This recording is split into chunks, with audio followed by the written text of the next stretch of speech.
ഹരിയാനയിൽ ടെന്നീസ് താരത്തെ അച്ഛൻ വെടിവെച്ച് കൊലപ്പെടുത്തിയത് മകളുടെ ചിലവിൽ ജീവിക്കുന്നെന്ന നാട്ടുകാരുടെ പരിഹാസത്തെ തുടർന്നെന്ന് പോലീസ്. ഇൻസ്റ്റഗ്രാം റീൽസുകളും മ്യൂസിക് ആൽബത്തിൽ അഭിനയിച്ചതും അച്ഛന് മകളോട് പക തോന്നാൻ കാരണമായി. ചോദ്യം ചെയ്യൽ അച്ഛൻ ദീപക് യാദവ് കുറ്റം സമ്മതിച്ചു.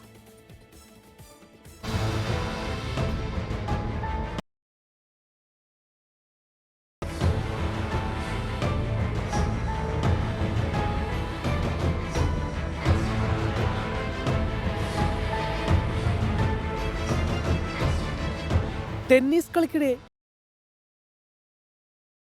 അക്കാദമി തുടങ്ങാൻ തീരുമാനിച്ചത് അച്ഛൻ ദീപക് യാദവ് തന്നെയാണ് ഇതിനുള്ള പണമായി 2.5 കോടി രൂപ നൽകിയതും.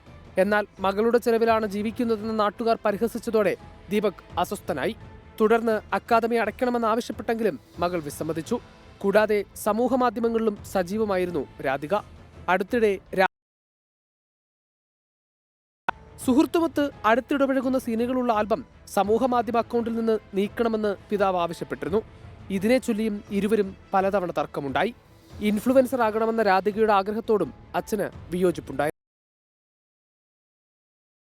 बरामद करना है। जो सर्विस रिवॉल्वर था तो उसने जो असला लिया था उस समय कितने अम्नेशन खरीदे थे वो अम्नेशन बाकी बरामद करना है।